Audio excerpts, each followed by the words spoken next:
In perhaps one of the saddest narratives in the Torah, this week's portion records the episode that determines Moshe's inability to enter the land of Israel with his people.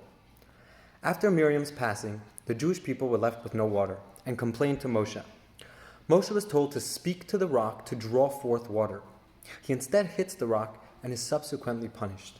The different commentaries take different angles explaining the severity of his actions.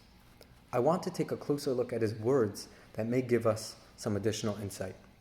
First, a fascinating account from the Talmud. Shimon HaTzadik was one of the most stabilizing Jewish leaders. He was one of the few in history with the title HaTzadik, the just or righteous. He was the last of the men of the Great Assembly, and he opened up the Tanaic period. The sages taught, during the year in which Shimon HaTzadik passed away, he told his associates, "In this year he will die," euphemistically referring to himself. His colleagues asked him, "How do you know?" And he replied the following, "In previous years, on every Yom Kippur, upon entering the Holy of Holies, I was met by an old man who was dressed in white, and his head was wrapped up in white, and he would enter the Holy of Holies with me, and he would leave with me. But today I was met by an old man who was dressed in black, and his head was wrapped up in black, and he entered the Holy of Holies with me, but he did not leave with me." Shimon HaTzadik understood this to be a sign that his death was impending. Indeed, after the festival of Sukkot, he was ill for 7 days and passed away. While the story can be understood literally or esoterically, there's a beautiful explanation I recently came across. The old man dressed in white or black symbolized Shimon's perspective of the people.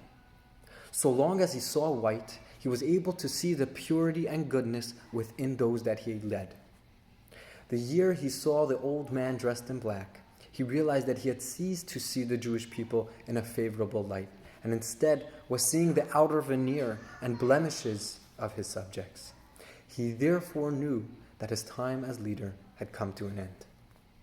Similarly, in the episode of the rock, Moshe addresses the people with the following words, "Shimu na hamorim," listen please, rebels.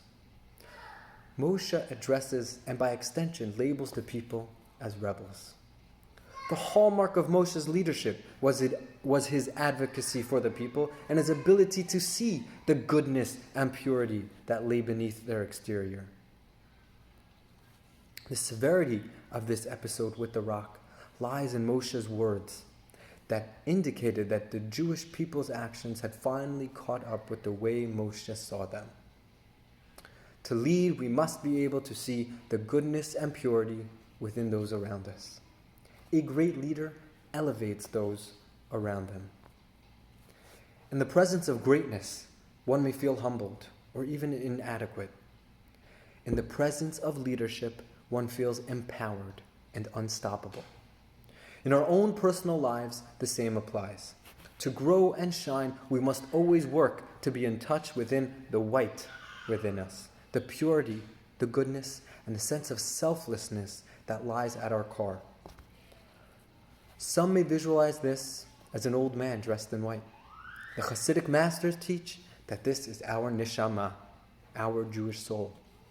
Take a moment to get in touch with your soul and feel the unstoppable empowerment that lies at your core. Shabbat Shalom.